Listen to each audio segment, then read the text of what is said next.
Let's do this.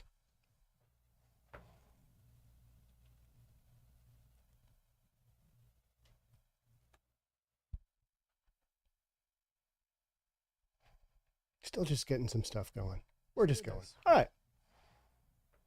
I love the, I've just got some weird stuff going on here. Still just getting some stuff going. We're just going. All right. I love the, I'll be back. One moment. I've just got some weird stuff going on here.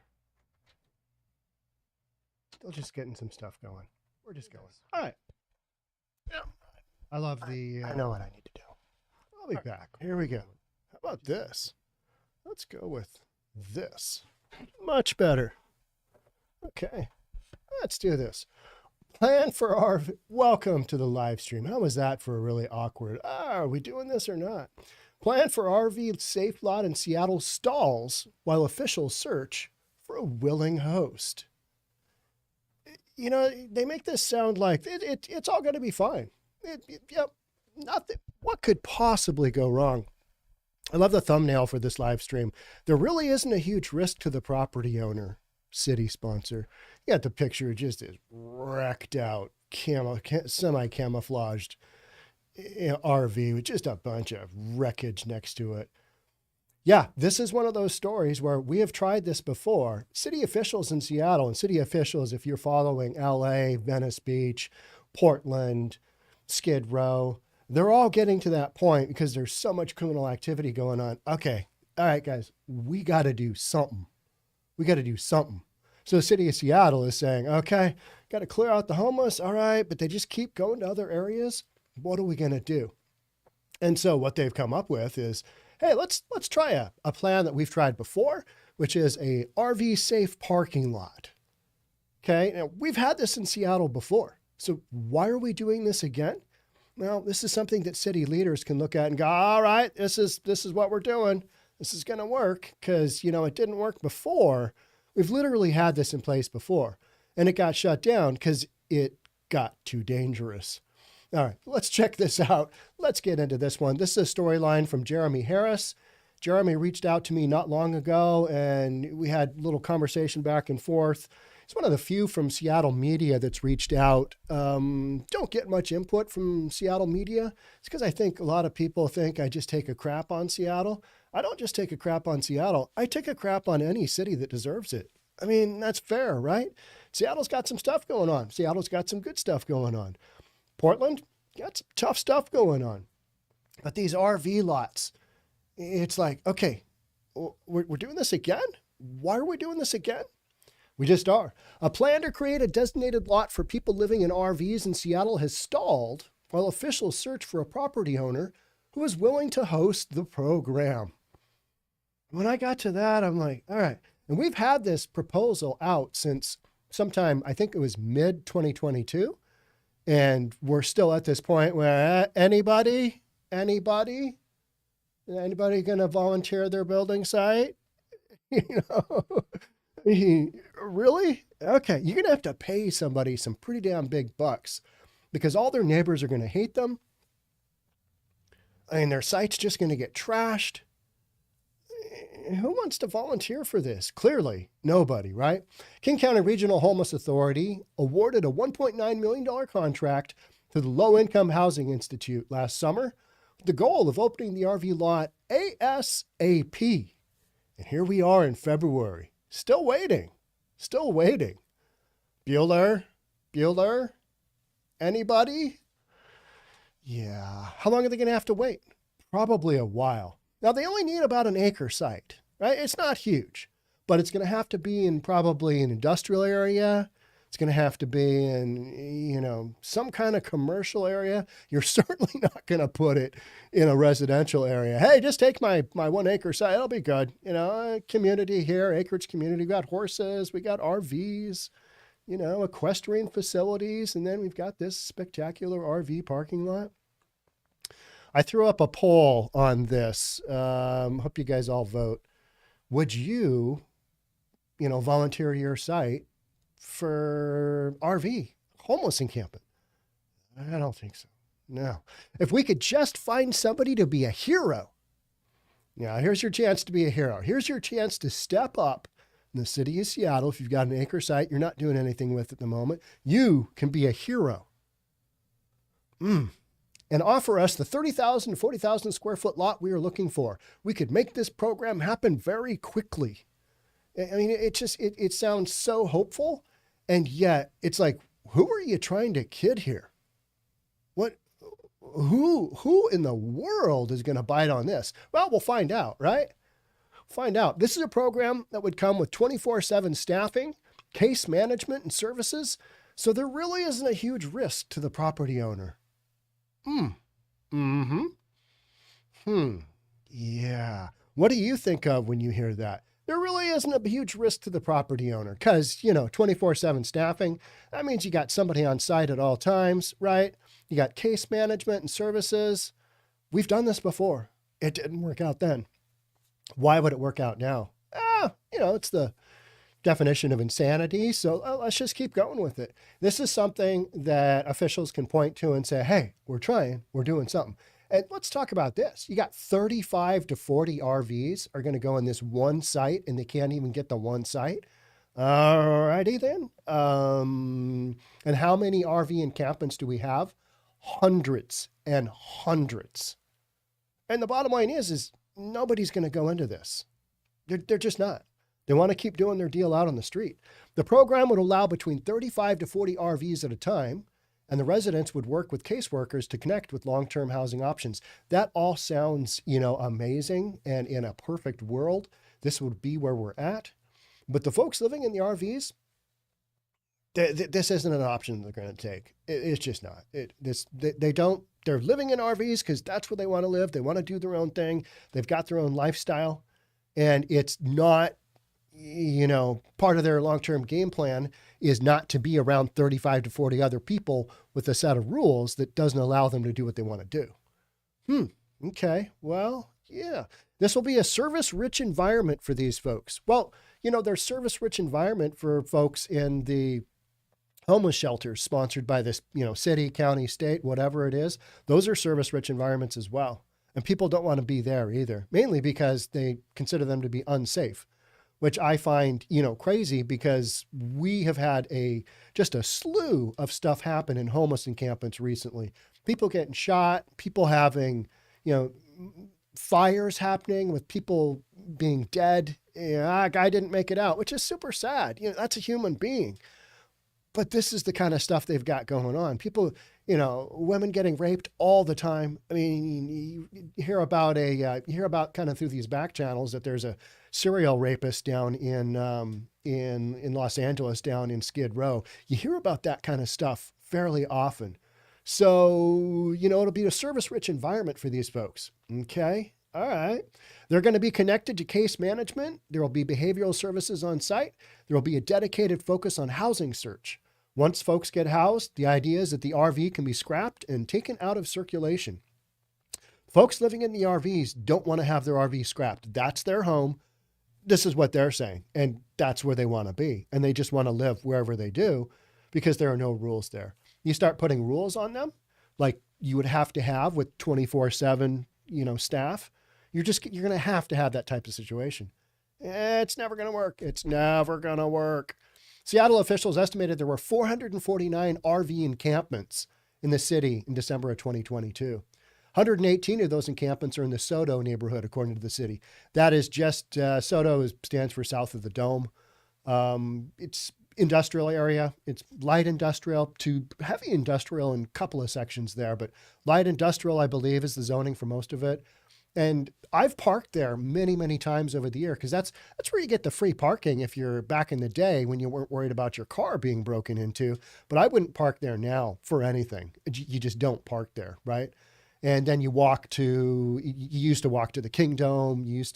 Now we've got a couple of different domes. That's the area where you used to park. And now that's where the RVs are.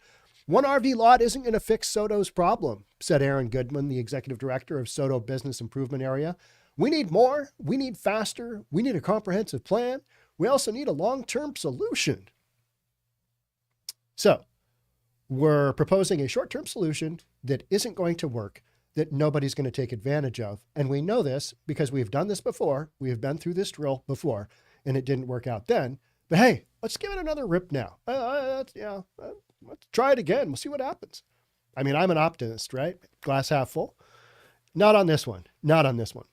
Goodman noted that there have been efforts in recent weeks to clean up RV encampment sites, but the pervasive issue is already forcing some businesses to leave the area. And that's the major deal right now, is in areas where this is going on. You have got businesses that are fed up to here and to here with the criminal activity.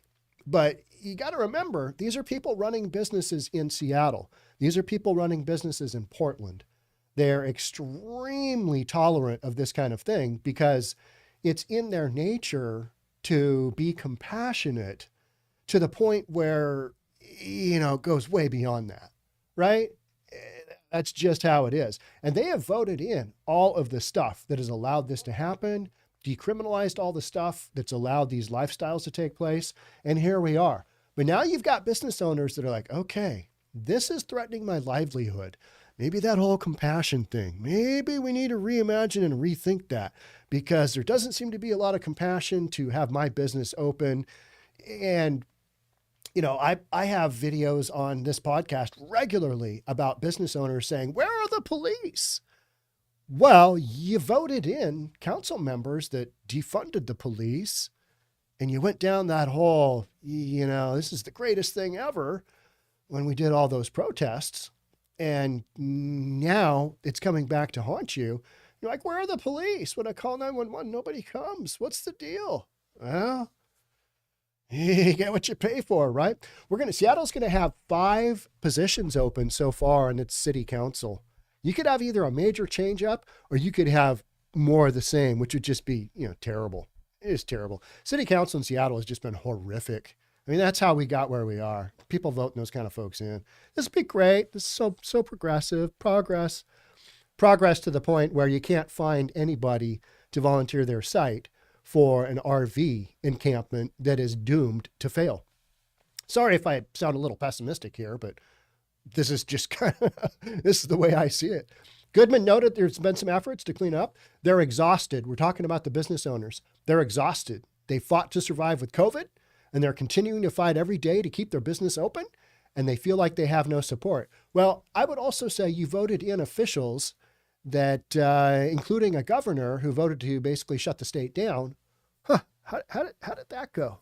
How did that go? Because there are states, Florida being an excellent example, where they really didn't shut stuff down. They just kind of, all right, yep, so we got the flu, move forward, let's keep going. And that's what they did without much impact, statistics-wise, to their population. Thea Sand, the 5th-generation owner of Emmanuel's Rug and Upholstery Cleaners, Soto, said she is closing her business and leaving Seattle due to the persistent health and safety issues from nearby encampments. Our clients are nervous coming down here to drop off, said Sand. I think a lot of businesses are going to leave before it gets better. Well, yeah. And here's the thing. This is not going to get better anytime soon because you're not addressing the underlying cause for so much of this, which right now is drugs and which, more importantly, is fentanyl. It's roaring. It's raging. It's raging. Sand said someone in an RV recently backed down the loading dock of her business and dumped raw sewage into a drain. She said it was the final time for the 116-year-old business.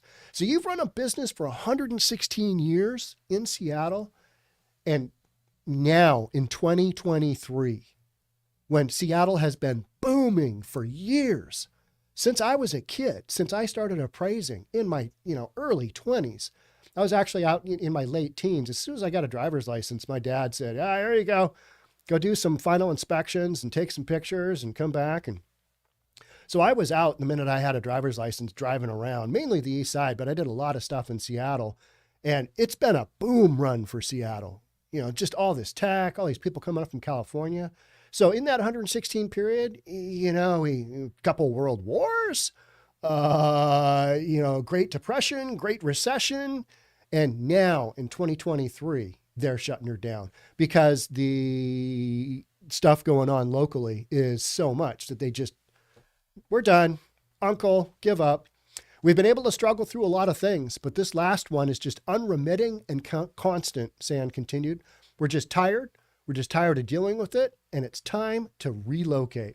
Seattle Mayor Bruce Harrell called the RV encampment situation unacceptable. Bruce Harrell, he's done a decent job cleaning up what he can, and he does the sweeps fairly consistently, which Mayor Durkin, I'm more of a fan of Mayor Bruce Harrell. Okay, let's just go that way.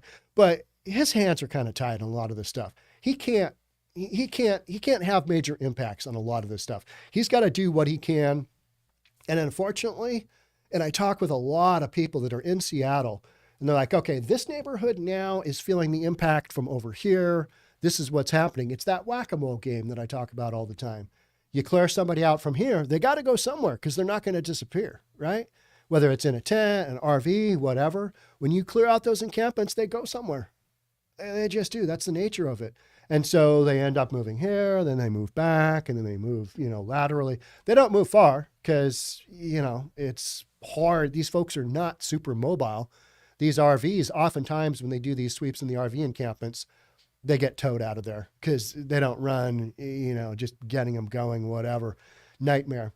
So the mayor is calling the RV encampment situation unacceptable because it is, and there's no long-term solution for it. You just don't have one. So we're throwing out one here like, well, let's put them all in a lot. It'll be good. I mean, let's put 35 to 40 of them up. So if we can't find one building site, one site to put 35 to 40 of these, RVs on, and we have how many encampments? Hundreds and hundreds. All right. So yeah, not much of a dent in the action, is it? It's not a proper way for anyone to live. It's unacceptable to them. It's unacceptable to the neighbors.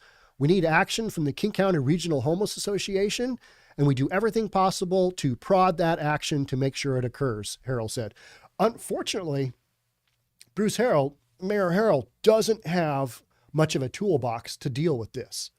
So he's going to do some superficial stuff. He's going to try and clean up as best he can. He's going to try and address it.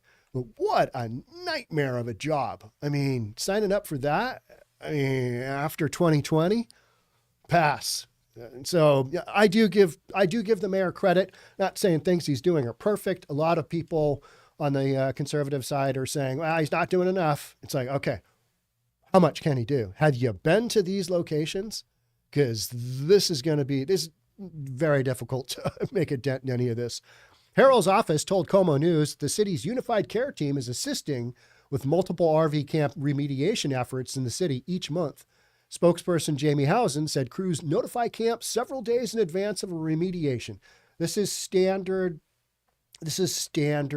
sweep stuff, right? This is just what happens. They will send somebody out there. Hey, we're going to clear out your place. Going to clear out this encampment. Got to be ready to go by this date. And then they'll come out sometimes with police. They'll come out with Department of Transportation. They'll clean everything up. And then once it's cleaned, they're putting, these massive eco blocks, which I understand we've got to do that to prevent this from happening. But all it does is just move people around. It just moves them around. Number of factors go into scheduling process for an action like an RV remediation, such as the availability of shelter, the availability of outreach staff, and the size and scope of other authorized encampment work in other parts of the city scheduled for that same time period, and more. At least 3 days prior to remediation, temporary to no parking signs are placed at the location, letting the public know about parking restrictions for a particular time period. Staff follow up with direct outreach to RV occupants, Housen said. So yeah, you've got all these protocols in place, but things are getting worse. They're not getting better.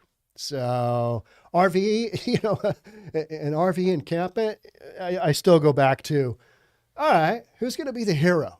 Who's going to be the hero? Who's going to have enough compassion to make this work? Well, we had one sucker, I think, was it 2017? I think it was 2017 was the last time we had, one of these official things. But everybody kind of knows, how the mini houses go. I mean, you've got murders going on there. You've got crazy stuff. You got drug dealing. And people don't want that in their backyard. They don't want it in their community. These businesses are already fed up enough with all the craziness that's going on because you got people breaking in and stealing to get their next fix of fentanyl. That's the way I see it. This is literally what's happening. And more people are coming to the same conclusion. All right, you don't have a housing problem. You got a drugs problem. All right, legalize it all. That's what a bunch of you guys say. Legalize it all. All right, well, we already kind of have. How's that working out? Some might say not so good. All right, that's our first one here. Other ones that I'm going to do today is a $5 million reparations for Black residents. Not enough. They're proposing $5 million per Black person that fits a certain criteria. $5 million per person in San Francisco. And city officials are saying that's not enough. So that's going to be my second storyline. Then we've got Gmail creator says ChatGPT, like AI, will destroy Google's business in 2 years. Have you guys played with the ChatGPT? I mean, it gives you it's basically artificial intelligence, and it just spits out some stuff. I tried to play with it, but I'll tell you about that. And then after we get through this podcast, I'm going to be going live on the Discord channel. Now, if you haven't checked that out, I've got links everywhere. There's a link in the description for this live stream. Discord is free. You can jump on there. And actually, I think 3 of the storylines I'm reading here today are from you guys. And that's the whole point. I want you guys to be able to go on Discord, shoot me a storyline. It's an easy way to post. We've got a video on our YouTube channel of, how to access Discord, how to sign up. I basically walk you through it. We've had a ton of people join lately, so it's becoming an active community. And so it's basically a private group, and it's a chat messaging service. But today I'm going to be live streaming there as well. All right, so I'm going to take a second here and see what you guys are talking about on the chat over here. See what we've got. Yeah, notice they say nothing about hookups to dump the black water tanks. That is something, Skytroop, that is a lot of what people in these areas complain about. They just, they basically don't plug their black water, which is basically their sewer. It's the gross stuff, right? And they just let it come out, or they dump it on somebody else's property. The homeless industrial complex, absolutely true, Solemn Peace. That's what we're dealing with here. The billions and billions of dollars that are spent. And then, we've got a plan here, but you can't seem to get it going, right? I don't live in Seattle area, but I have 2 RVs in my backyard for people who lost their $500 a month house and can't do $1,500. Agreed. It was cheap for a house. They can't find that anymore. Yeah. So people have gone to, the RV is kind of that step in between going from a house, going from housing, whatever, to on the streets. So oftentimes it's that transition. Okay. So whatever circumstances got us this far, we're going to go into the RV. And then eventually they lose the RV. And then it just, it goes wildly sideways from there oftentimes. So, all right, let's jump on in to our second. This is the second one, $5 million reparations for Black residents. Not enough, San Francisco officials say. Now, when I read that, I'm like, so you mean $5 million for everybody who qualifies for San Francisco total? And it was per. And then I was like, oh, I had to read a CNN article to clarify that. Their title clarified. I'm like, $5 million per. Well, how many people are we talking about? And I don't think we know quite yet. We'll get to the criteria, but $5 million for reparations in 2023 in San Francisco, where slavery wasn't even a thing. All right. Well, I mean, let's read about it. Let's see what we got going on here.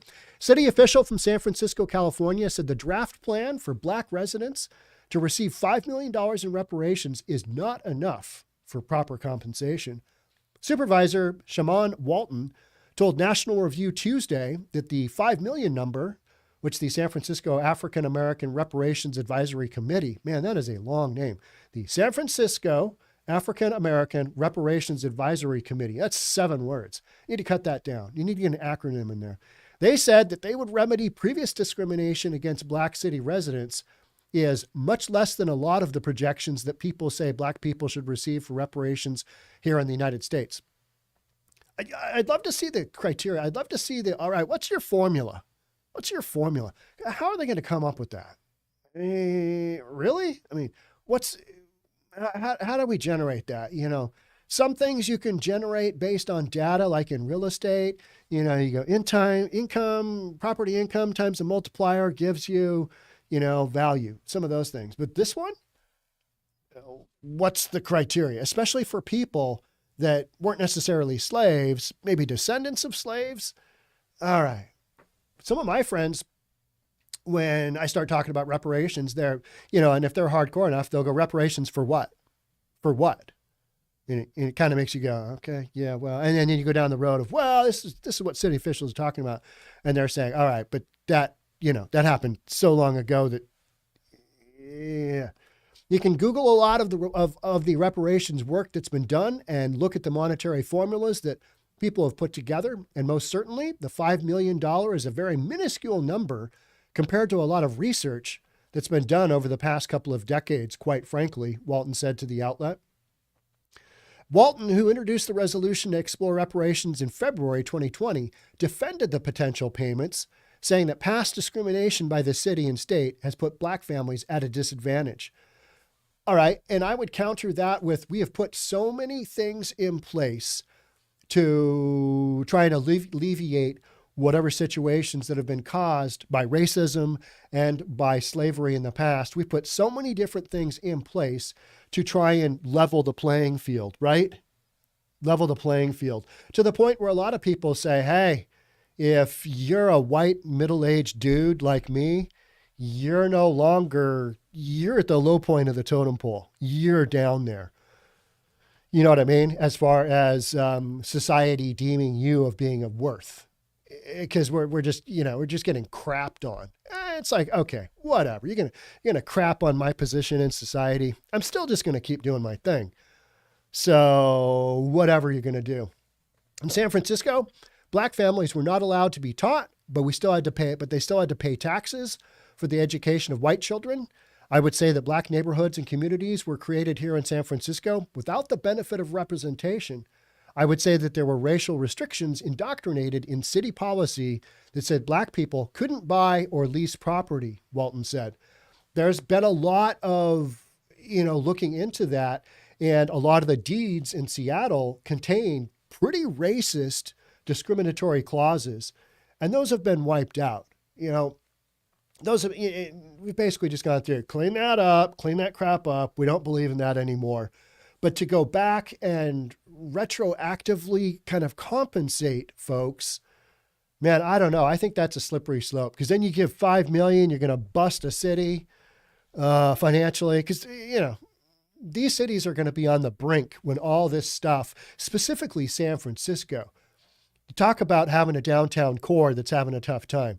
When the tax impact of all the businesses in downtown, all of the people who are no longer working in downtown, when the tax impact of that happens, and that's going to take years to kind of work its way in, this will be one of those things like 4 or 5 years from now, we'll be talking about, well, we're the reverse of reaping the benefit of the 2020, the whole pandemic. You're having that massively negative impact because you're going to miss out on all that tax revenue. The cities are. And San Francisco and, Seattle is still struggling mightily in its downtown core. Portland, horrible. And those are, hardcore. Bottom line is you're not going to have money. You're not going to have money for this. So you can talk about this all day long, but if it's not in the budget, do we go down does San Francisco go down the federal government way of, all right, well, 31 trillion isn't that much. I mean, we can always just raise things a little bit more. We're only mortgaging our, children's children. Let's throw in another generation there. Let's mortgage their future as well. California was not a slave state when slavery was legal in the United States before the ratification of the 13th Amendment. Okay, so, one of the things I always remember my dad saying is that when the Civil War was fought, Seattle was an Indian territory. Indians, Native American Indians. So it's kind of like, all right, so, there wasn't a lot of that Civil War action going on. We weren't really fighting that war here. We were fighting different wars, different battles, But we've always been fighting different battles. We're always fighting battles. That's kind of what mankind does, right? We just battle. There's never gonna be peace. Kiss that goodbye. World peace. Good luck with that. That's my kind of view. People are always going to hammer on each other because it's kind of the nature of man. Critics have railed against San Francisco's proposed reparations. Talk show host and former California gubernatorial candidate Larry Elder called the proposal, this is good. I thought this was very well said. The extraction of money from people who were never slave owners to people who were never slaves. Never slave owners, money, people who were never slaves. Larry Elder during an appearance on Fox News. Larry Elder, I like Larry Elder. I think he calls it the way it is, and he takes a lot of crap.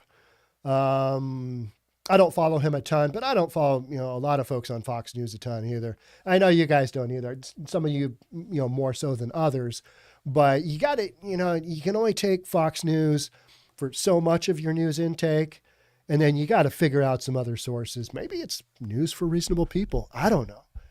The committee proposing reparations has said eligible people would have to be Black adults. Okay, here's our criteria. Black adults who follow certain criteria, requirements including having been born in or migrated to the city between 1940 and 1996. All right? Okay. Why? I mean, there's got to be a reason why that criteria is picked, but it doesn't say. Proof of residency for 13 years. Okay.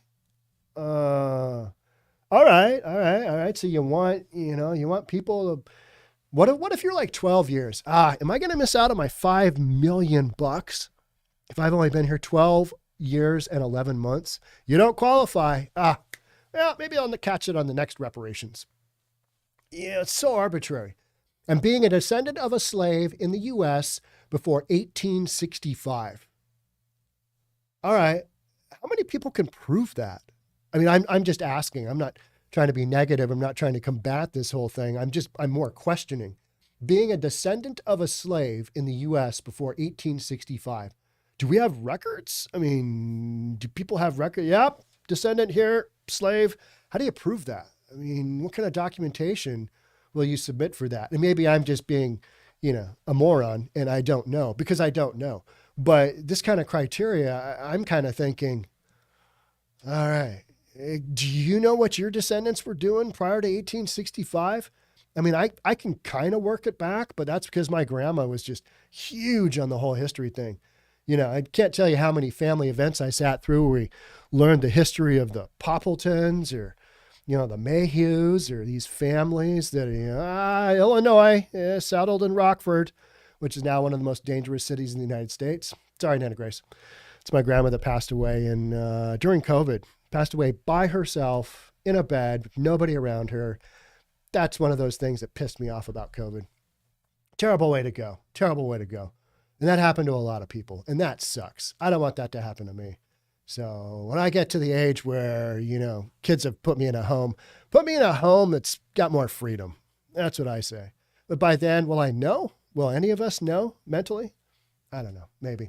All right. So that's where we sit. When I saw this, it was 5 million and I'm like, okay, but I've seen other proposals that were like 360 grand a person. So there's this massive range of what the actual dollar amount of reparations should look like. Is this ever going to happen? Are we ever going to make this happen?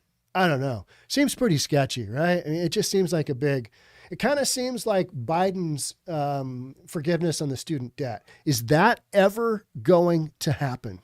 Probably not, because it's, the way he's approached it probably hasn't been legal. And then he's always like, well, I got 16 million of the finest of you picked out. I'm going to erase all your debt. I'm going to erase this amount of debt, whatever it is. Those guys over there in the court system, they're holding this up. I would love to forgive your debt. However, these guys these federal judges, they know nothing. How many times has he gone down that road? Well, we tried, we knew it probably wasn't going to fly, but we tried. And hey, we'll catch you on the next one. Kind of like, that second set of reparations because he didn't meet the criteria. I have a hard time with reparations. My thought is, okay, I think we've done a lot to try and alleviate much of what is in place that has caused harm to minorities, specifically Black people in the United States. I think you've made, access to college education, access to grants, access to mortgages. We just came out of the Great Recession, which was based on a mortgage meltdown. And now we've got zero down, low interest mortgages available for people who qualify. We're doing it. It feels like everything's been bent over backwards to make this happen. So now we're going to, city of San Francisco is going to hand out chunks of 5 million. All right. Does this make sense? To me, it doesn't. But you might also say, hey, Sean, look at you. You're a white dude. You shouldn't have any say in this. Okay. But I do. And I just gave it to you. And here we are. All right. I'm going to check out some comments here. See what you guys are, Sean, in a home. That I don't know about. My kids always tell me, Samantha, they're going to put me in a home. Yeah. And I did talk about my grandma during the COVID thing. It's just terrible. So then what about Native American reparation? Yeah, absolutely. I mean, there's a lot of people that probably deserve reparations. There's people from all over the world in different countries that deserve reparations for this and that. So who are you going to pick? And Native American Indians are a really good example of just that. Hey, we came in and we stole all their land. Yeah, did some horrific things, murdered so many of them, took them out, other just horrific things. And yet we still celebrate Thanksgiving because, we like our pumpkin pie. It's kind of the way I see it. Wouldn't it make more sense to repatriate them instead? Set them free? Oh, yeah. Yeah. So, all right, I'm going to move on to the third one here and see what we've got. So I don't know if you've checked this out, but the Chat GPT. Now you're going to hear a lot about this. It's a little bit outside of the realm of what we usually talk about. But I had somebody in a live stream the other day, or maybe it was a live stream, say, or talking about, they're coding C++ and they hit up the Chat GPT for, hit them up with a question and to see what the accuracy would be like. And they said, that's not a bad response. That's not a bad response. So, and it was kind of like, all right, so you got somebody that's coding, that's asking. And one of the reasons I'm reading this is one of my appraisers said, hey, I checked this out, Sean.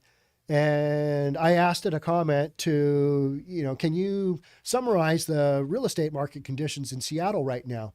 And it punched out a pretty good summary of exactly what was going on. And he made the comment, it's probably better than what I could have come up with. So this is something that you're hearing more and more about. Let's just get into it. And so I tried to jump on the Chat GPT, and here's what I got. Chat GPT is at a capacity right now, meaning you couldn't get on. And so then what scrolled onto the screen was this whole comedy stand-up that at the end, it basically says, hey, we're really sorry that you can get on here, but we hope you find this funny. So it was one of those things where there's a pushback, which is you can't get on ChatGPT, but they're diffusing it with a humorous situation. I was okay with that. So I found that to be pretty entertaining. That was my first thing with ChatGPT was, all right, I can't get on. Popularity of ChatGPT, the online chatbot built by OpenAI, has brought many to question the survival of search engines such as Google. So it's my understanding that instead of just, a million search results, which you got to sort through, it gives you kind of a succinct, all right, here's what you get. Here's your answer. Here's the deal. It's survival of search engines such as Google. Paul Buchheit, the creator of Gmail, has also dropped his opinion on the matter, and he thinks that Google's business will last a maximum of 2 years, he tweeted. 2 years. So that's why I wanted to touch on this kind of now, because we've been hearing about this stuff. You've been hearing about it. And then you got somebody who created Gmail saying, well, Google, do I think Google's going to go out of business? Is it going to lose the core of its business in 2 years? If it does, you're going to see a massive shift just in, society in general. because all of a sudden you're going from one thing to another, and it's like, okay, because how often do you use Google just to ask a question? I use it all the time because I need to know stuff and I need to get a starting point. Here's the information from the guy who created Gmail. Google may be only a year or two away from total disruption. AI will eliminate the search engine result page, which is where they make most of their money, advertising. Even if they catch up on AI, they can't fully deploy it without destroying the most valuable part of their business. All right? Google is done. Is something, and somebody went on, these are all tweets, right? Everybody's tweeting.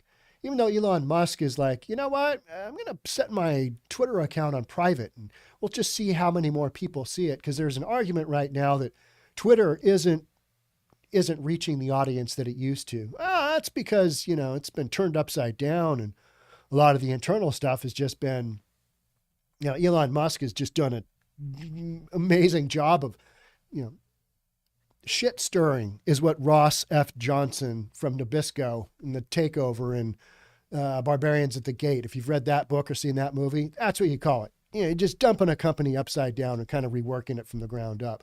Elon Musk has done a great job of that. And now you're starting to see some of the stuff where, in my opinion, on the freedom of speech stuff, and now you're starting to see some of the repercussions, which are maybe things aren't working quite as well as they used to. So they're going through that. But launched in November last year, ChatGPT has become the favorite destination to ask questions among millions of users. Instead of delivering a response to a search result that runs into tens of pages, ChatGPT answers the questions in a conversational style, making it easier for the user to ask follow-up questions too. It's kind of like, it's like a chat, like an online chat, right? Many have wondered if this could draw the curtains on Google's main product, the search engine, much like how Google closed shop for the yellow pages years ago. I was thinking about that the other day.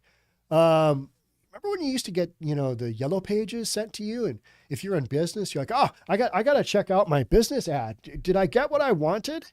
Because we used to literally get business. If you had an advertisement, a decent advertisement in the appraisal section, you might get a couple of orders a year.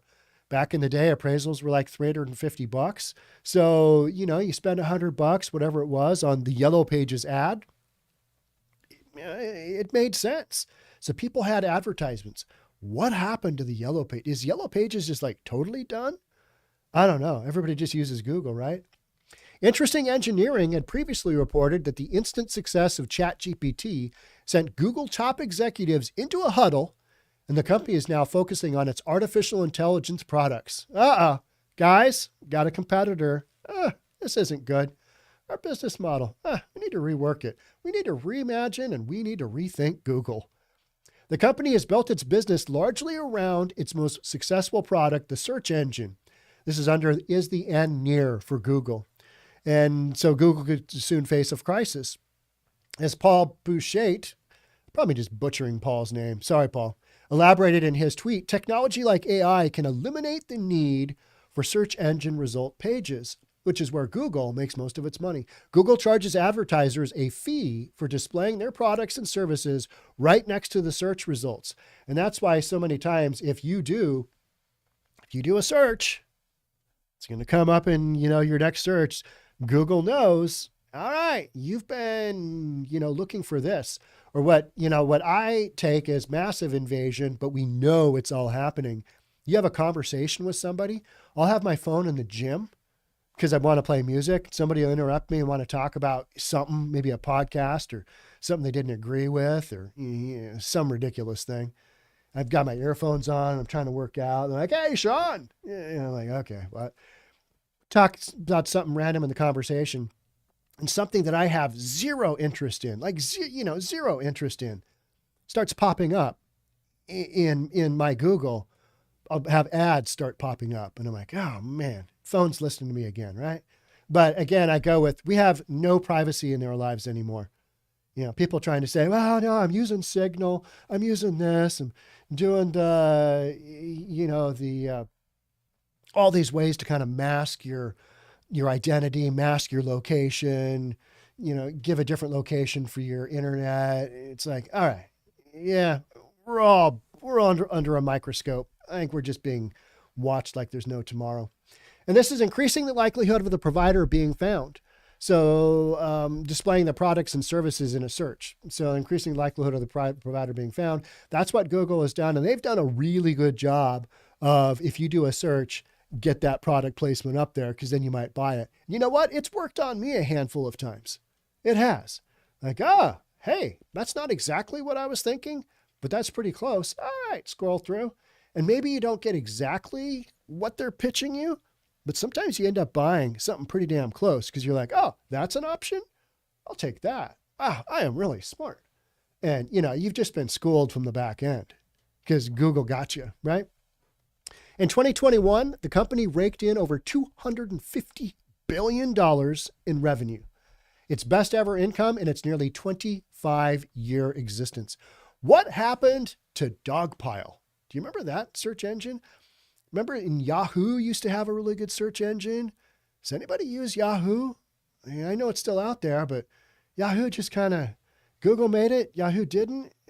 Google and it's wild, right? Some companies make it, some don't. However, with ChatGPT's introduction, Google could quickly be pushed into irrelevancy as users throng for more simplistic answers than indexed pages. I think that's what we want, right? We're looking for an answer. Just give me the answer. We have so little patience. We want it on the spot right now. That's why the big push right now is in my industry is in shorts, which, I get, and that's just a quick little video. You can see it I've posted a bunch on YouTube. You can see it. I'm kind of the thought of, and it's to bring in what it is. It's a little clip of a podcast. If I say something that I think is, important or funny or whatever, you can cut that video down into a 30-second clip, put it up as a short. Well, that's all anybody ever watches anymore is shorts. And, you can go through 100 shorts in not very long. You're like, that's funny. That's a funny human trick. You know what I mean? Speaking of funny human tricks, one of the topics on the second podcast, the second live stream I'm doing today is man ate a condom-wrapped banana in a hormonal fit of rage. That's the stuff we're doing on Discord. That's the good stuff. I mean, you don't want to miss that out. It goes in pretty depth what happened. Guy ate a banana wrapped in a what? Yeah. You don't want to miss out on that. And I think we've only got 25 spots in the Discord for that live stream. So, if you haven't checked out Discord, jump on there. It's Reasonable Plus is our channel. And on YouTube, we've got a bunch of instructions. There's a link in the description of this live stream video. It kind of shows you what you need to do. So it could do so without destroying the most valuable part of its business. The guy from Google does not see a way that this doesn't destroy Google's business.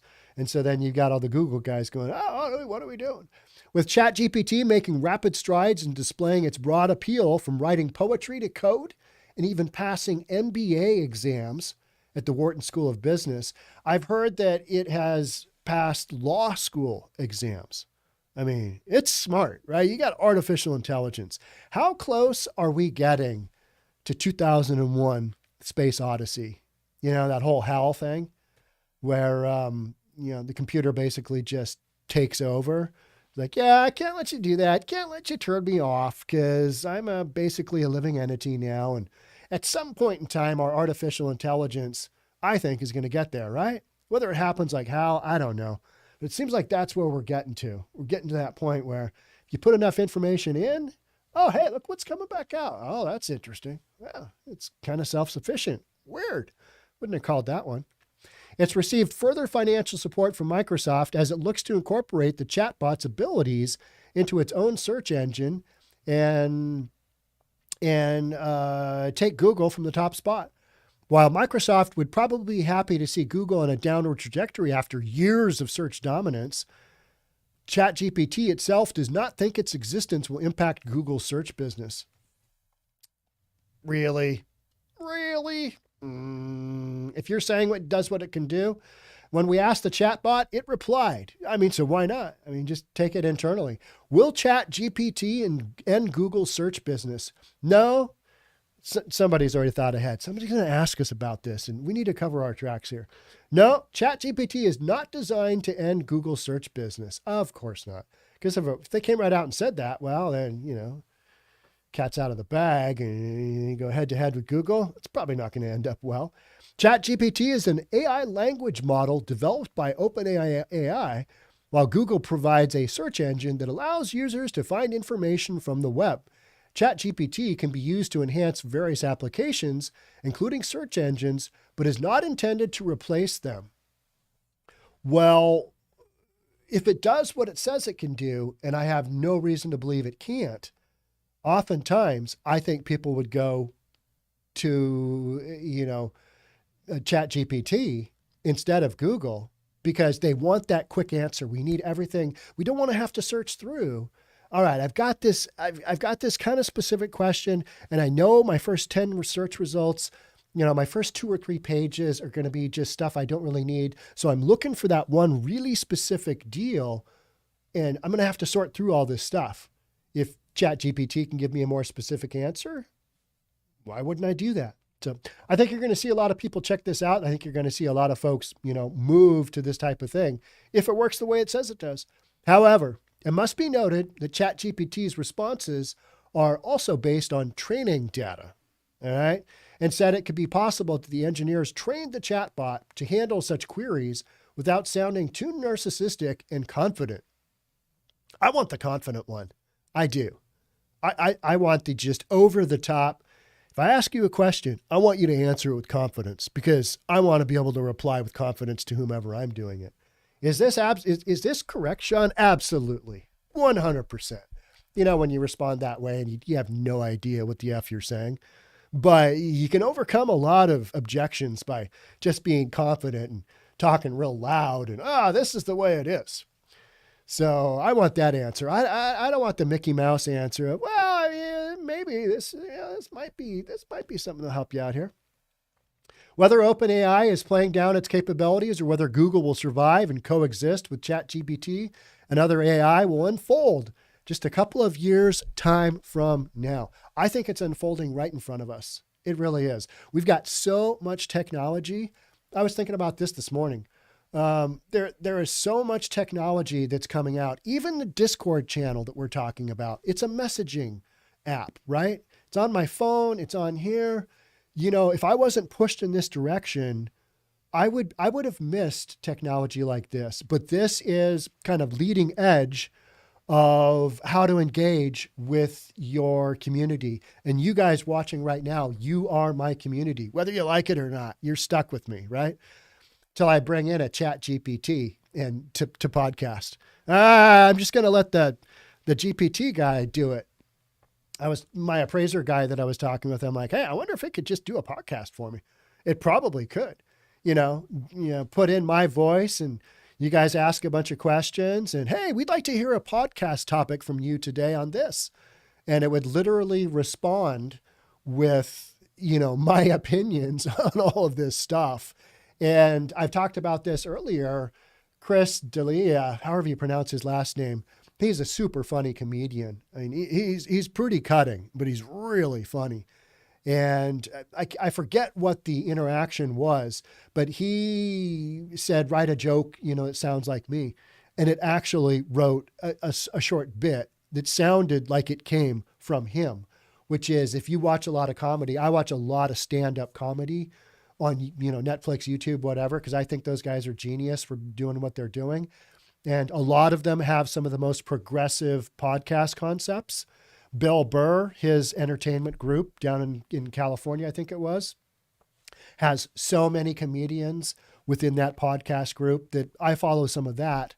And so I, follow a lot of comedians, and each comedian has their own kind of brand of humor.